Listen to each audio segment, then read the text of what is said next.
Arch Advocate Podcast. Got a little song to sing for you here. Me. If it doesn't have a tail, it's not a monkey. Even if it's got a monkey kind of shape. If it doesn't have a tail, it's not a monkey. If it doesn't have a tail, it's not a monkey. It's an ape. There you go, people. Arch Advocate Podcast. Welcome to the show. I hope you enjoyed that little ditty that I just sang. Yes, that is from VeggieTales. And what's the point of it? Man, there's so much BS out there. And the thing is that everybody, in my belief, in my sincere heart of hearts, I believe that everybody is born with a BS detector built in.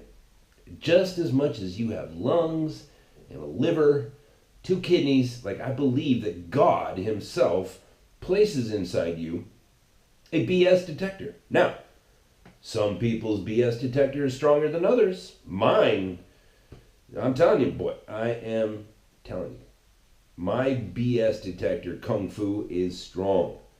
Don't ever lie to me. I'll know.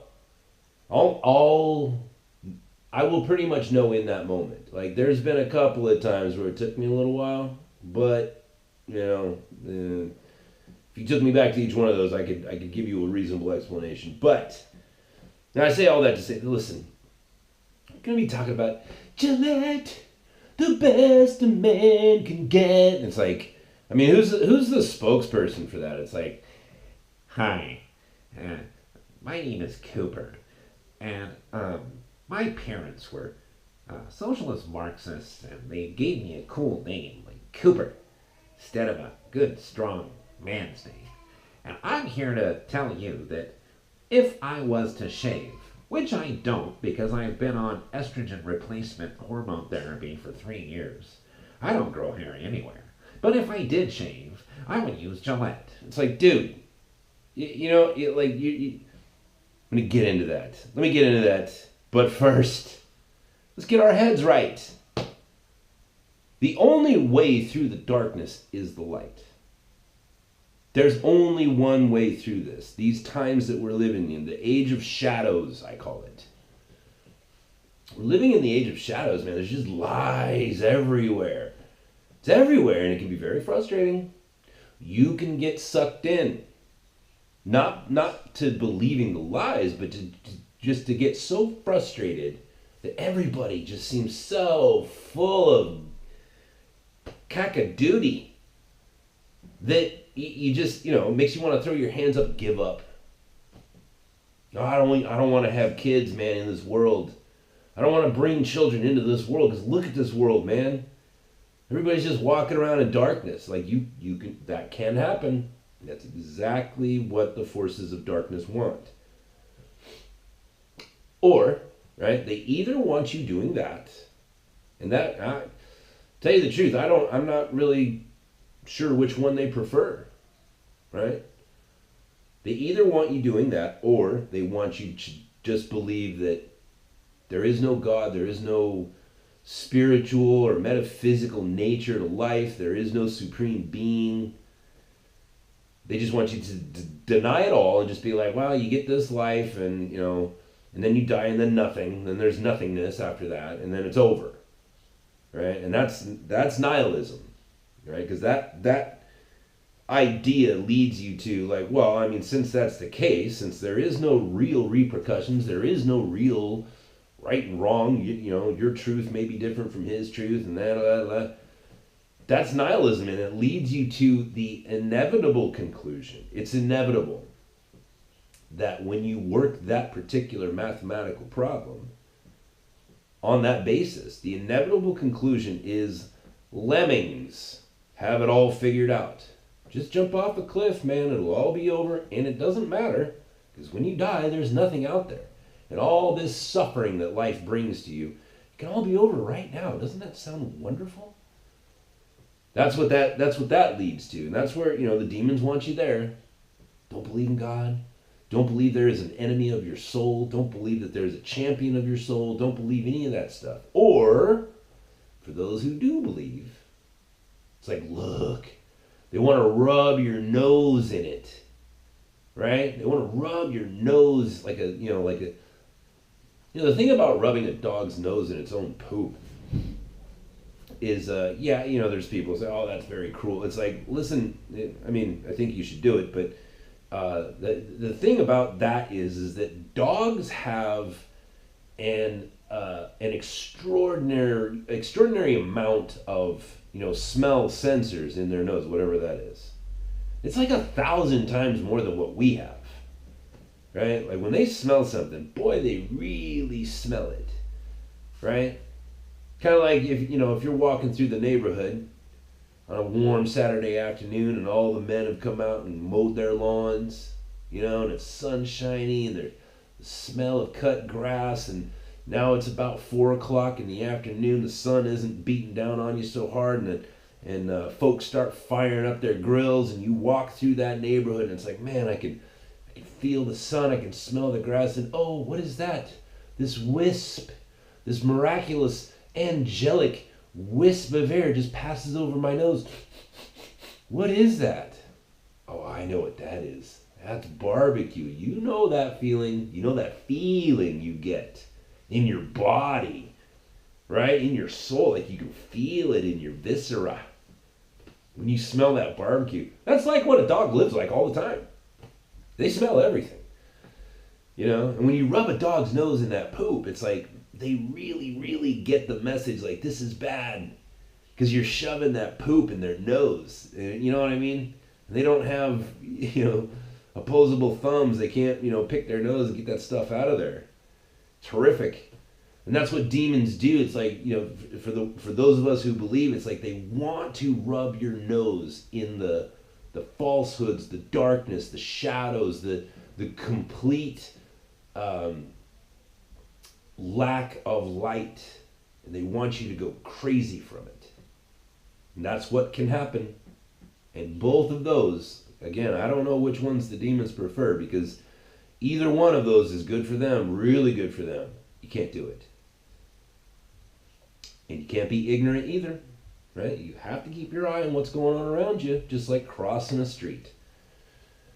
You gotta look both ways, man. You gotta see what's coming, Now, if you sit on the edge of that curb and you look to your left and look to your right and you see no cars, but then you start getting all anxious. Oh, God, if I step out on the street, I can get hit by a car. Well, yeah, technically you could, suppose.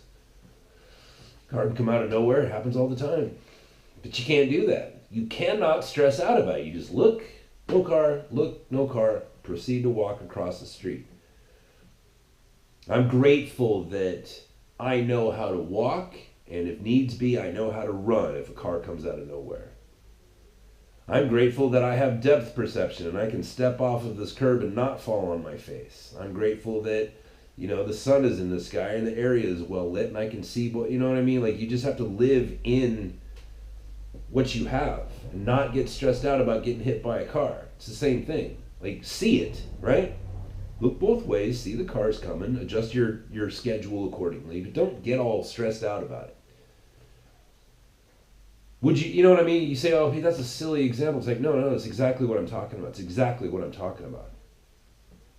Don't let the demons rub your nose in it. Don't stand on that curb stressing out. It's like, dude, it's crossing the street. This is life. It's just life. It was always going to happen this way. It always has happened this way, and it always will happen this way. You just have to see it for what it is and do what you can to stay in the light. Everybody needs a light. Name that song. It's off the Physical Graffiti album. And if you feel... Anyways, today's devotion from Sarah Young, who wrote Jesus Calling. It's a devotional book called Jesus Calling, written by Sarah Young, a longtime missionary. It's written in the first person, and I read. Come to me with a thankful heart, so that you can enjoy my presence. This is the day that I have made. I want you to rejoice today. Refusing to worry about tomorrow. Refusing to worry about tomorrow. Search for all that I have prepared for you. Anticipating abundant blessings. Abundant anticipating abundant blessings and accepting difficulties as they come. I can weave miracles into the most mundane day if you keep your focus on me. Come to me with all of your needs, knowing that my glorious riches are more than adequate. Let me read that again. Come to me with all of your needs, knowing that my glorious riches are a more than adequate supply. Stay in continual communication with me so that you can live above your circumstances even while you are in the midst of them. Present your request to me with thanksgiving, and my peace, which surpasses all comprehension, will guard your heart and mind. And the references are Psalm 118, Philippians 4:19, and Philippians 4:6 and 7 in the New American Standard. Listen, I was talking with my wife about this as I read. I was thinking like, hey, what did I see yesterday? What blessings did I see yesterday?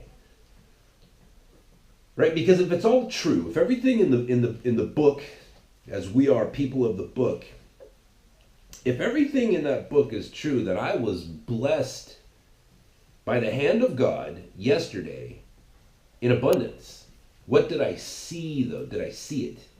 Did I give thanks for it? I was telling her, I was like, I got to be honest with you. I spent most of yesterday. Well, I spent all day yesterday being stressed, getting angry at things, being frustrated. I'll give you an example. I've got my mom sent me a pair of shoes. I needed shoes really bad. There's actually a whole funny story behind that. I don't know if I have time for that. Anyways, it's been 20 some days and it was priority mail. It's still not here, and USPS has no idea where it is. I had to call them and file a thing. It's frustrating, man. I need those shoes. I need shoes. I mean, I'm fine with it. I've got a pair of combat boots, a pair of $300 combat boots that I bought about 2.5 years ago. It'll be 3 years actually it's 3 years this year that I've had those boots. They're pretty good. Anyways, listen. I don't want to. Look, we all do it, was what I'm saying. I guess that would be the point of what it was. It's like, look, you are given things every day. Right? God is speaking to you every day. God is speaking to me every day. The matter isn't like, oh, I wonder if God is speaking to me. No, he's always speaking. God lives in eternity. My theory on this is anything done in the eternal happens eternally. Because there is no start and stop, because there is no time. So if God ever spoke once, he speaks eternally. And if ever God spoke intimately to one man, then he speaks intimately to all men eternally. So the question isn't, does God speak to you or not? The question is, do you know how to hear? And it's not easy. I know how to hear, and it's not easy for me. I don't always, that's what I was saying to my wife. I don't think I heard God yesterday. I know he was speaking. I don't know if I heard him. There were times when I was getting frustrated. I was like, okay, I need to go back into prayer and be like, Lord, you are that's what that word Lord means. It means ruler. It means sovereign. It means, the guy who's in control. I went to him and said, Lord, I'm getting frustrated again. Let me just give this to you. There's no point in me being angry. It doesn't do anything. It doesn't do anything to hurry that package up to me. It doesn't do anything to cause my enemies to suffer. It only causes me to suffer. Let me not be guilty of this. Because it's no good. So I suppose in that sense, I guess I did here, but on other things. But living in the times of lies, if it doesn't have a tail, it's not a monkey, it's an ape, right? We all know what the truth is. Everybody does. I believe that too. I believe that, when God says, excuse me, When God says, I've given you all things pertaining to life and godliness, that's everybody. If you came out of the womb with the ability to breathe and maintain your heartbeat, then you have been given all things pertaining to life. And therefore, the rest of that statement is true. Like, God has given, like, you take the worst person ever. Take Bill Clinton. Take Barack Obama. Take Hillary Clinton. These Congress people that are coming up now that are just like, calling the President of the United States an Emmer Effer on television. You take these people, it's like, God has given them everything that they need to walk with God. And I know that because the first part of the sentence is true for them. You take that person, and that person has a device in their soul that knows truth when it sees it. We all do. We all know lies when we see it. It's just some people's devices, I think, work better than others. Some people's devices are a little bit more trained than others. And I think that's really what it comes down to. It comes down to training. It's a learned behavior. I was thinking about this morning. I woke up this morning, and I got out of bed. And my son, who is he's 2 months old today. He was born on November 17th. Today is the 17th. So happy 2 months to Ryland. He's 2 months old. And the funny thing about babies is they don't smile. They don't smile at first. And they don't make eye contact at first. It's a learned behavior. When they're first born, the little muscles in their eyes aren't trained. The little muscles in their cheeks aren't trained. It takes a while before they start smiling. Smiling is a learned behavior. And this morning, for the last few days, but like particularly this morning, my sons were waking up. I was reading the Bible to my wife, and my son Ryland was right next to me. And he was just staring at me, smiling. And I was so blessed by that. And I started thinking like, oh, you know how to smile now. That's a learned behavior. It took some time. It took some training, if you will, right? Trying to entertain him and get him to smile and get that, get those muscles working or whatever. Now he knows how to do it. It's the same thing with like spotting lies. You see these times that we're living in where these things may sound insignificant. You see all these different things and you kind of have to like, well, I don't really care about that. I'm just going to push that aside. But Barack Obama saying that you could keep your doctor and that your deductible wouldn't go up, like that's what I'm focused on because that was a big lie that affected me right in my butt. Right where I keep my wallet, baby. It affected my wallet, and I keep my wallet on my butt. Barack Obama just came through and just put his foot square on my cheek. Now that's a lie. That's a big one. And then he tried to pass it off as if it wasn't a tax. And a lot of people, millions of Americans, millions of hardworking Americans suffer because of that. To this day, that's a big lie. So when Hillary Clinton goes on TV talking about hot sauce, you think like, or whatever. When Gillette releases a commercial that they're like, oh, well, this is what it means. This is what the best a man can get would look like. An emasculated soy boy, whatever. It's like you think like, whatever. But no, the thing is you have to, it's a collage, right? You have to take it all in. You have to look at the whole thing. And be able to spot and say, no, that's a lie. You're a liar. Hillary Clinton, you do not walk around with hot sauce in your purse. And the reason why you said that is steeped in racism. You were trying to appeal to black people because in your mind, black people are just sitting around pouring hot sauce on their fried chicken. and their watermelon. I mean, how much more racist could a thing have been?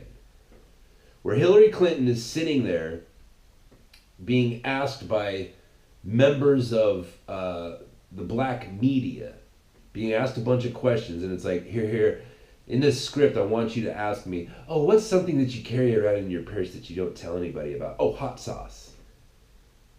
Like, why are you doing that? Well, because in my mind, in Hillary Clinton's mind, black people are just sitting around eating watermelons and pouring hot sauce on their fried chicken. That was the intention behind that. Is she wanted to relate to black people, and therefore she said that.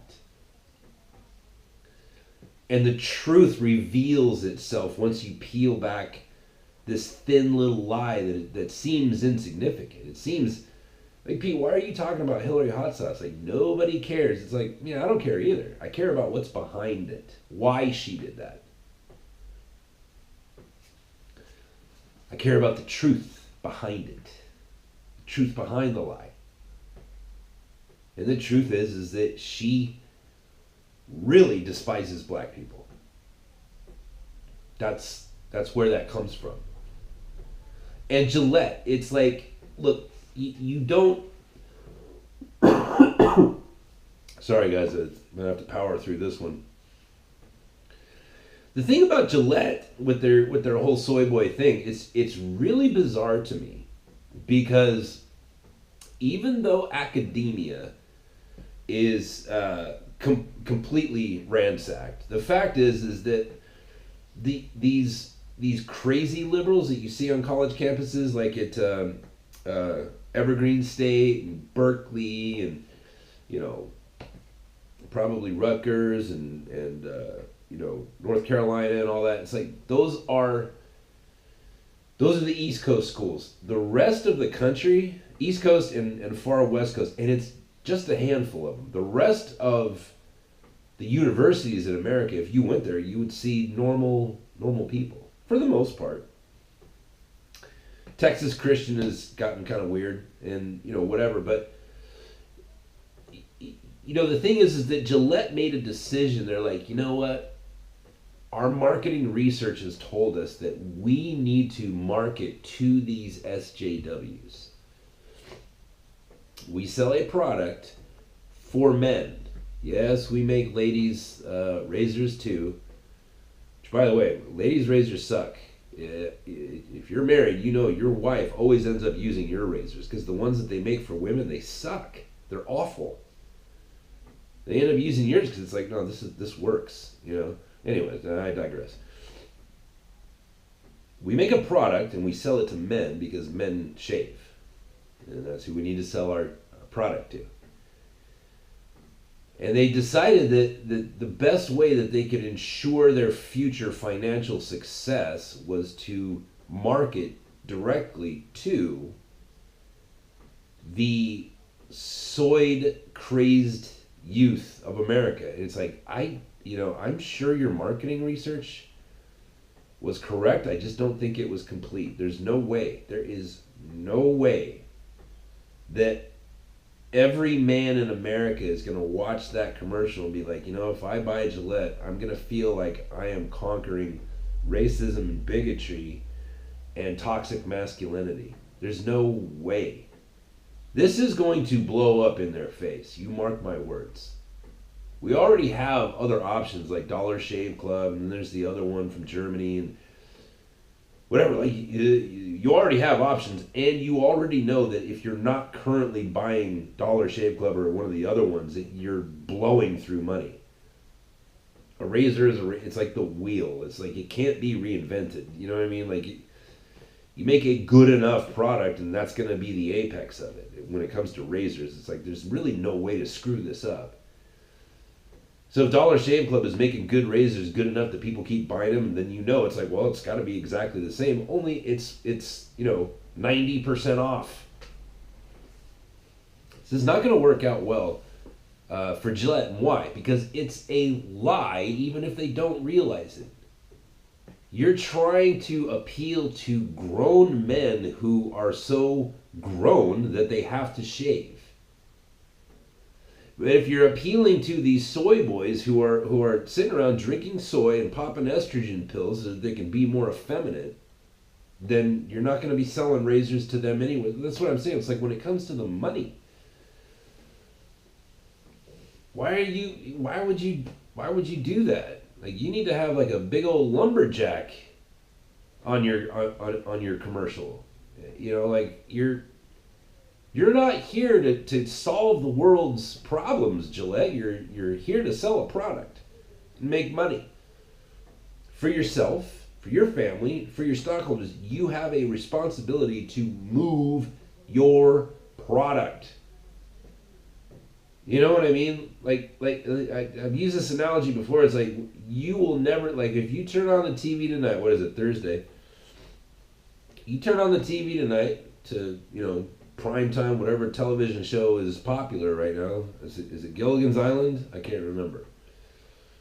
But you turn that show on, you will not see a commercial for Merrill Lynch, Price Waterhouse, anything like that.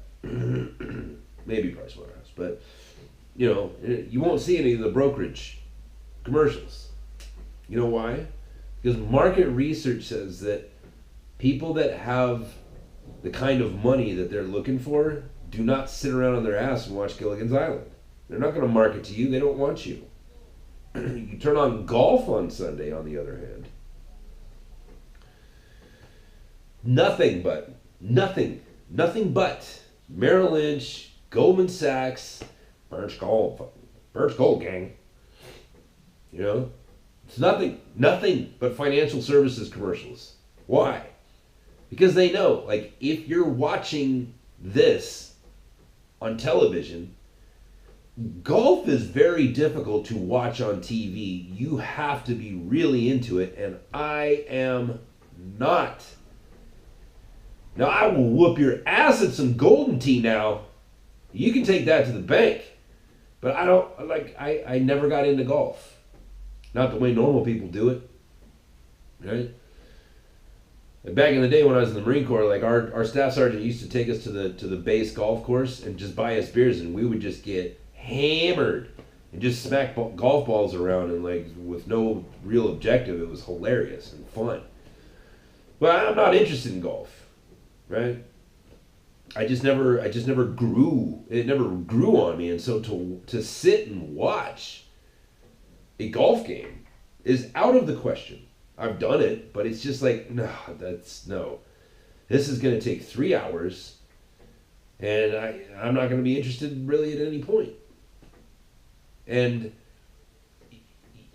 the reason for that is because it's like these guys, at Merrill Lynch and all these other places, they know it's like, look, we need to market to who has the money.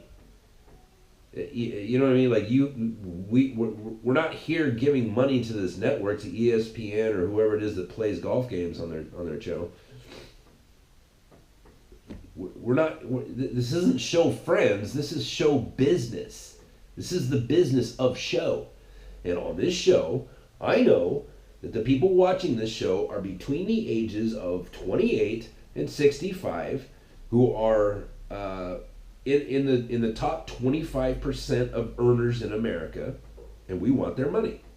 We want them to come in and invest with us. That's who they market to, and that's good. When you turn on Fox News and you see commercials for adult diapers, right?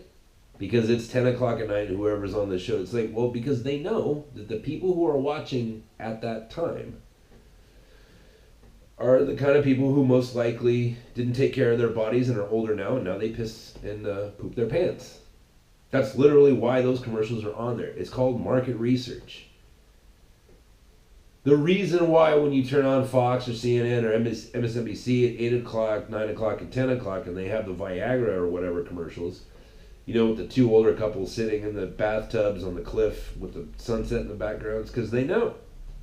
This is who's watching. People men and women who are old and are married and can't have regular sex anymore because homie, he crushes too many donuts during the day, and now his junk doesn't work. So you got to have a pill. we're going to come in and sell them that pill.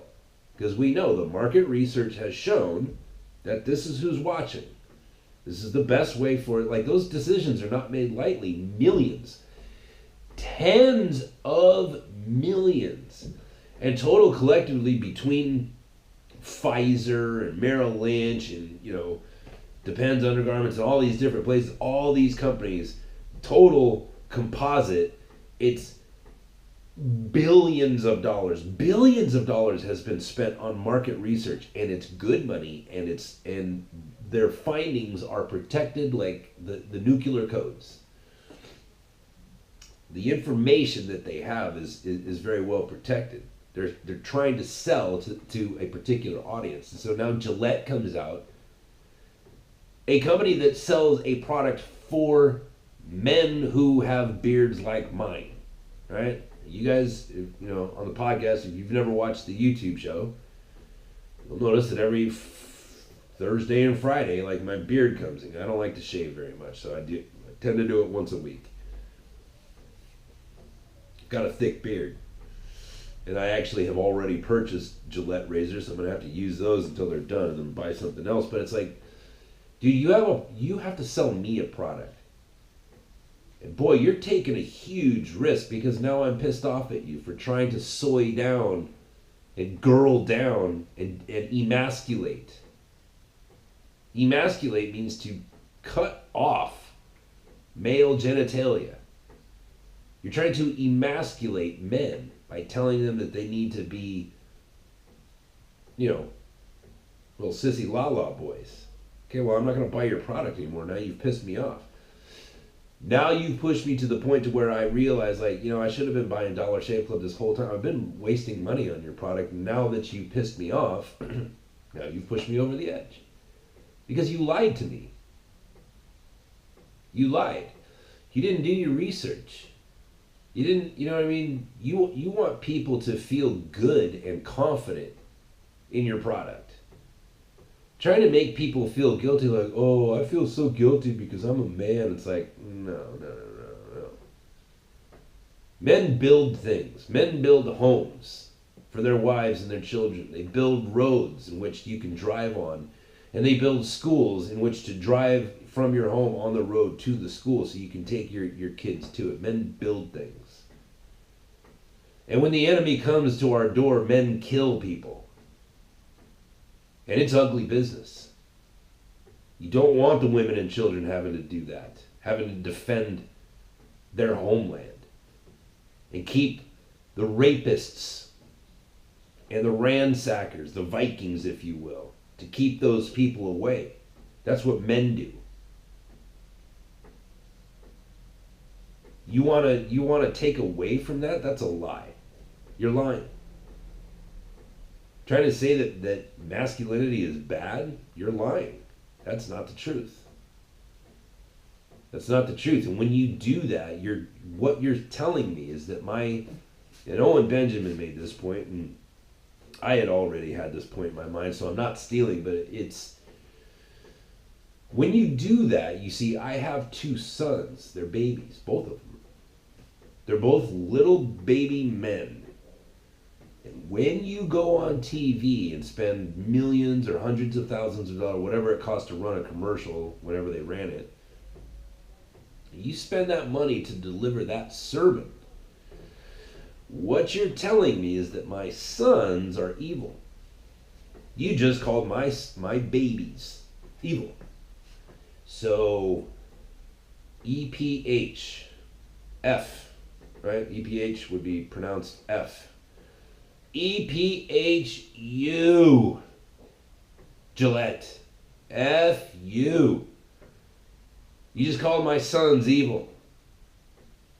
You just said that my sons are broken, or dysfunctional, rotten, right? Needs to be sent back. Well, those are fighting words, man. And the first fight will be, I will take whatever money that I have that was already allotted for you, and I will retrieve that. I will pull that back, and you will no longer have that money. But seeing the lie, seeing the lie, that's what it is. Just see it, analyze it, right? Don't let your nose be rubbed in it. Don't look at like what Gillette does and what Hillary Clinton does and what the never-ending line of dead bodies that's behind Hillary Clinton and how it is that she's still walking around a free woman and her weird rapist, serial rapist, confirmed serial rapist husband. How are they still walking around free? You can go crazy thinking about it. Just see the lie. Just see it. Acknowledge it. Stay in the light. Stand on the curb. Oh, there's a car coming. Okay, well, we all know what to do here. We wait for the car to pass. We don't get all stressed out about it and fearful and whatever. We just wait for the car to pass. What if the car hits my son? You teach your son to look both ways before he crosses the street. It's all you can do. It's all you can do. It's all you can do. What if my kid gets hit by a drunk driver? It's like, well, you cannot live your life stressed out about it. That's exactly what demonic forces want you to do. You train yourself up, you train your kids up, you stay in the light. That's what you do. You pray the Lord's protection over them, and you thank Him every day. At the end of every day, when you come home and all of your loved ones are still alive, you go to God and you say, thank you. I asked for protection and you delivered it. Now, please, God, help me to understand. Help me to actually be grateful for that. That's how it works. The Gillette thing is stupid.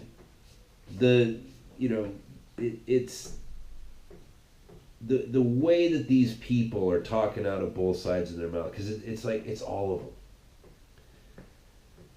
It's how we got into a place where people, like, you bring up Christianity to people, they're like, oh, this is such a religion of intolerance. Look at all the dead people that Christians did. Don't you know about the Crusades and the Inquisition? Bring up Islam, though, and it's like, oh, it's the religion of peace, and we need to have Sharia law so that we can properly apologize to these people that we've been so cruel to. You can go crazy looking at that. It's like, what are you... Like, if you're against religion, then you're against all of it. You can't just pick out one. That's called, an ism. Anti-Semitism. Racism. You pick out Christianity and you say, oh, I don't like that one, but all these other ones are cool. I'm cool with the Hindu religion, even though it's literally, boy, you go to India and it's like, you mean 90% of these people are literally viewed as being lower than cow dung, literally. They're literally, when an untouchable goes to a restaurant and they sit down and eat on the floor, and they eat their meal and they get up and leave, they literally wash the floor with water that has cow manure in it to cleanse it. It's like, oh, dude, Indian people are so enlightened, man. These gurus, man. It's like, dude, do you know what's like actually going on in India right with that religion? We need to bring in Sharia law. It's like, oh, okay, what is Sharia law? Do you know? Can you sell me on this? What is Sharia law? It's don't murder people. It's like, well, we already have that law. What do you mean? Well, just makes it so that these people can live freely. Like, free to do what? And it turns out, so that they're free, so that 60-year-old men can marry 9-year-old girls. And men can beat their wives and be within the confines of the law. And a man can kill another man for insulting his prophet and still be within the law. That's what Sharia law is. That is what differs from the laws that we already have on the books. So it's a lie. It's like you're not pro spirituality. You're not pro-Islam. It's like you just hate Christianity. That's all you've said. I like all religions except one. It's like, that's bigotry. It's an ism. What are you doing? It's a lie. You're living a lie. Next, you know what I mean? Like, and then you just dismiss it. You're a liar. I don't want to talk to you anymore. You know, it's I don't know. There's strange times for sure that we're in, and I just don't. Yeah, I was thinking. What I was gonna say is I just don't want you to go crazy, but you know the thing is I was thinking about this. There's a lot of people out there that are trying to expand church membership. They're not trying to expand Christianity. They're trying to expand church membership because in their mind, stronger numbers mean stronger force. And I see it the exact opposite. All right, if you go back to the story of Gideon's army, and his battle against the Midianites, God told Gideon, he says, "You have too many people, man. You gotta send like 3/4 of these people home. Just get rid of them." And then he did that, and God says, "Yeah, you still have too many people. Like, just go down to the river, let everybody get a drink of water, and whoever puts their face down into the river to drink their water, send them home. And the other guys that pick up the water with their hands or with their vessels or whatever, and keep looking around to make sure they're not about to get attacked, keep those guys." And it came down to like 300 guys. God's like, "You have too many people. There's too many of you." And Gideon's like, "What do you mean? There's not enough people." God's like, no, you've got too many. That's your problem. And I don't have any problem saying, like, look, there's too many Christians. There's too many. You like, look, if this is too much for you, go. Just, you don't have to be a Christian. Just leave. Why would you go to church? Like, it blows my mind. It's like, why would you go to church if you don't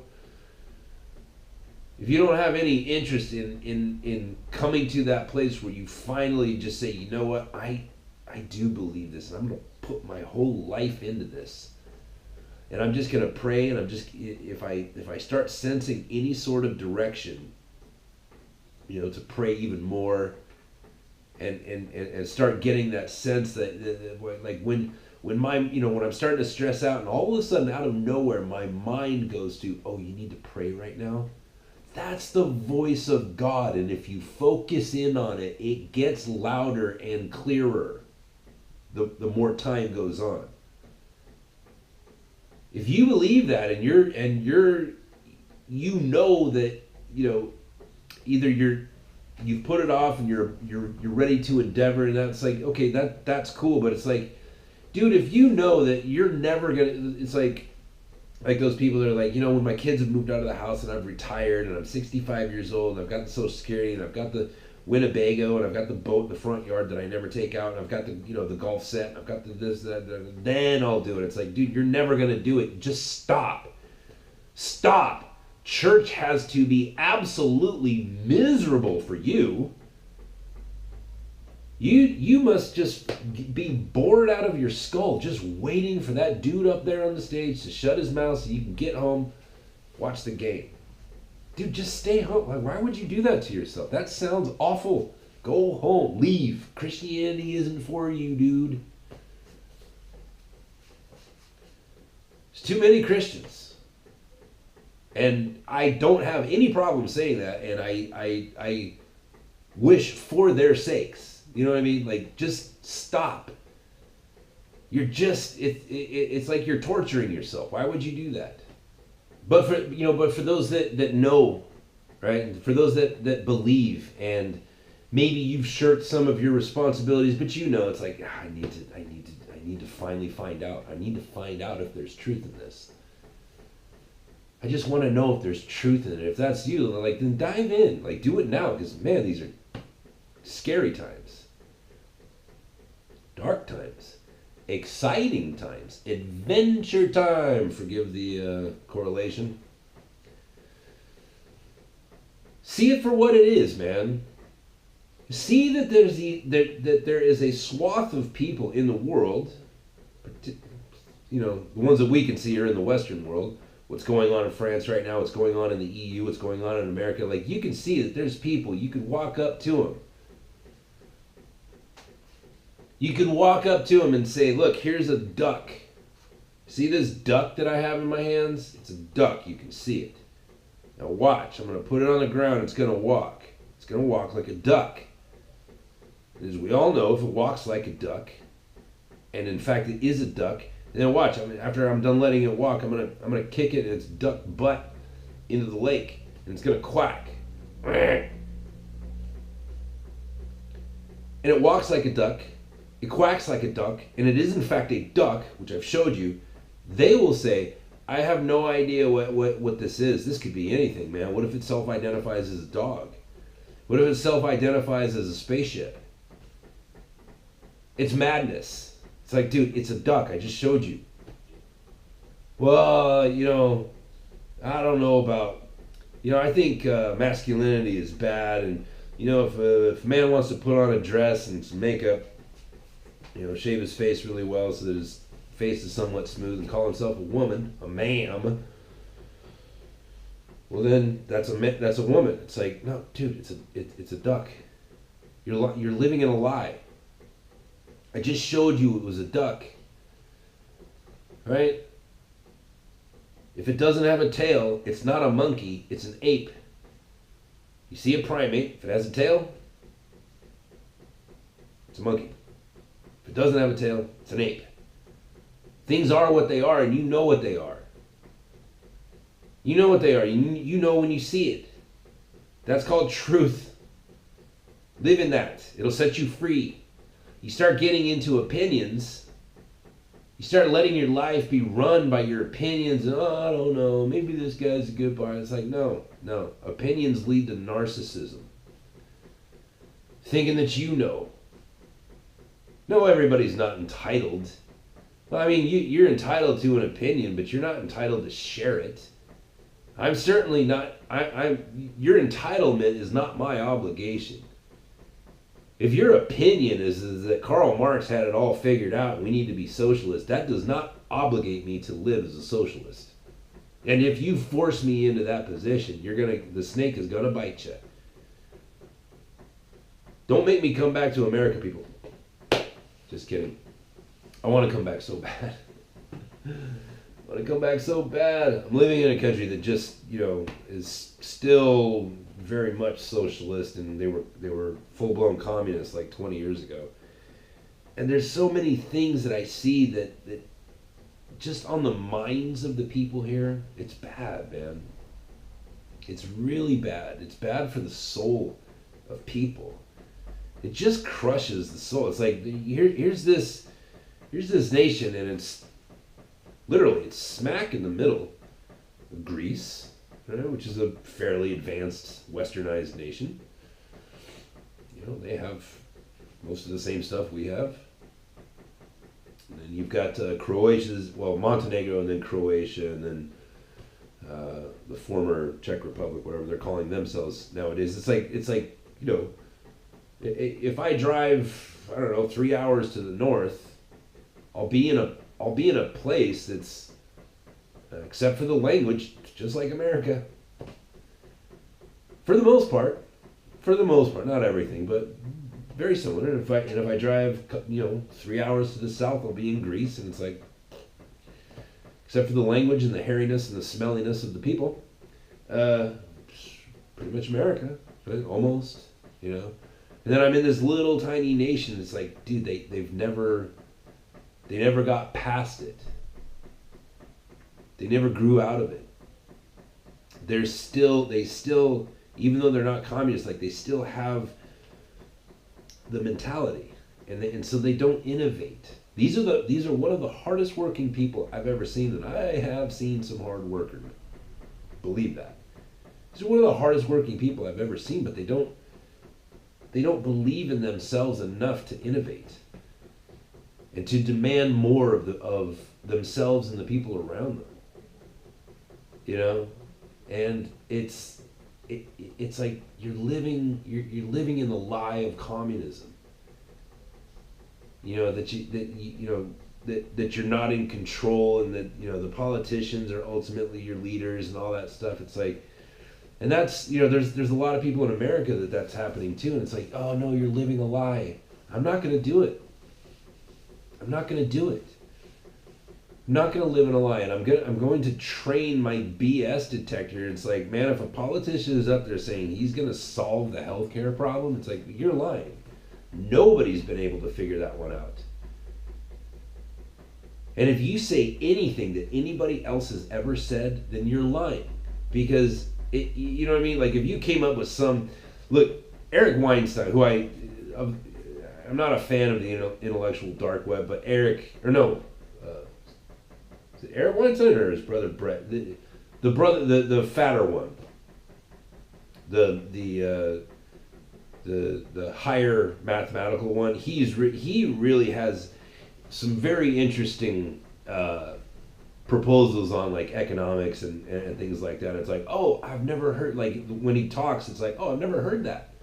That's interesting, right? But when politicians come out, it's like, okay, number one, you're not a scientist. And number two, you're not an economist. Number three, you're repeating stuff that's been said before. And if we try things that have already been tried before and failed, we're going to fail, because there's a reason why those ideas failed. So when a politician comes out and says, oh, I'm going to fix healthcare by doing things that we've tried before, it's like, you're lying. That's a lie, and you're going to hurt a lot of people. When Gillette comes out and says masculinity is bad, it's like, you're lying. Masculinity is good, and my sons are good. And you just insulted my sons. EPHYOU. F you. When Hillary Clinton talks about hot sauce, it's a lie. I don't care about the hot sauce lie. I care about the filthy racism behind it. When Donald Trump says, I have a stack of hamburgers a mile high, it's like, ha, that's kind of funny. You know what I mean? And the liars come out and they're like, oh, we finally got him. We finally got him. Mathematically, President Trump did not, in fact, have a mile of burgers. We got him. Let's impeach the MRFer. That's who these people are. They're like living, it's like watching, I haven't watched the Blindfold movie with Sandra Bullock yet, the Birdcage or whatever it's called. Bird in a Box. Burger King, I can't remember, but I haven't watched it yet. But it's like, this is what it's like. I've told you, I've been in forests, plural, before, where it's like at night there was cloud cover, so there was no moonlight or starlight or anything. It was just a new level of black, a new level of dark that is, you can only find it in that forest, because everything around you, even the air, is alive. And none of it has light. And you turn on, it was headlamp, that's the word I was trying to remember the other day. You turn on your headlamp and you can see where the light from your flashlight ends. It just gets absorbed into the black. It's eerie. And so, like, I see these people as people that are just walking around this black night in a forest where there's all kinds of branches and sharp rocks and animals and little things you twist your ankle on, and they're just bumping into everything that hurts them, and they don't know it because they're lepers. Did you know that leprosy? Did you know that it's actually, the disease itself is actually it's a nervous system disorder. Leprosy itself doesn't actually kill you. It's the things that happen because of the leprosy. When it makes it so you can't feel anything. And so if you cut yourself, you won't know, and so you won't tend to it. And so you get all infected, and the next thing you know, you've got, crazy crap growing on your skin, and it's nasty. That's what leprosy is. It's a nerve disorder that makes it so you can't feel. These people, that's why sin is always talked about as leprosy in the Bible, is because it's like, that's what it is. Like, the further you get into it, the less you can feel. to such a degree that now you have people bumping into the, I don't know what genitalia means. I don't know what any of that means. They're bumping into that tree and they can't even feel it. It's like, dude, you're crazy. That's your problem. You're Looney Tunes. You're sick. Oh, I run a huge multi-million-dollar a year company that makes razor blades for men. I think I'm gonna tell all the men that I sell my product to that their masculinity, that they ought to be ashamed of it. It's like, dude, you're bumping into stuff and you can't even feel. You don't even know that you've done wrong. You don't even know that you screwed yourself, Gillette. Hillary Clinton has no idea why it is that she's not president. She has no idea. You know? These people that go to school for 4 or 6 years and they get some weird degree in social sciences, feminine studies or whatever, they're sitting around right now going, why do I not have money? How come I don't have a job? And there's some knucklehead who was a bartender who never had a job, like never had a grown-up's job, is now a congressperson. And they look to her and they're like, oh, this is so good. It's like, no, this is not good. You just bumped into another tree. This is really bad for you. But you don't see it because your BS detector doesn't work. Anyways, that's the show. Thanks for tuning in. I'm sorry about my voice, guys. I was fine this morning. Anyways, if you want to support the show, go to paypal.me/archadvocate and give me some money. Or if not, that's cool too, but please do, because I need it. I need like $1,000 right now, guys. I need $1,000. I gotta buy a bunch of stuff. I gotta buy a bed and a washing machine and a refrigerator. I got this new apartment, but there's nothing in it. I gotta buy all that stuff. But thank God things are really cheap in this country. PayPal.me/archadvocate if you want to throw in some dough. And no matter what you do, share it. Tell your friends. Audience is growing. I really appreciate you guys sharing it. Telling your friends. Listen, these are dark times. It's the age of shadows, man. Live in the light. Live in the light. That is it. Jesus Christ says, I am the way, the truth, and the life. And no one comes to the Father but through me. Follow Jesus, people. Amen. Talk to you tomorrow.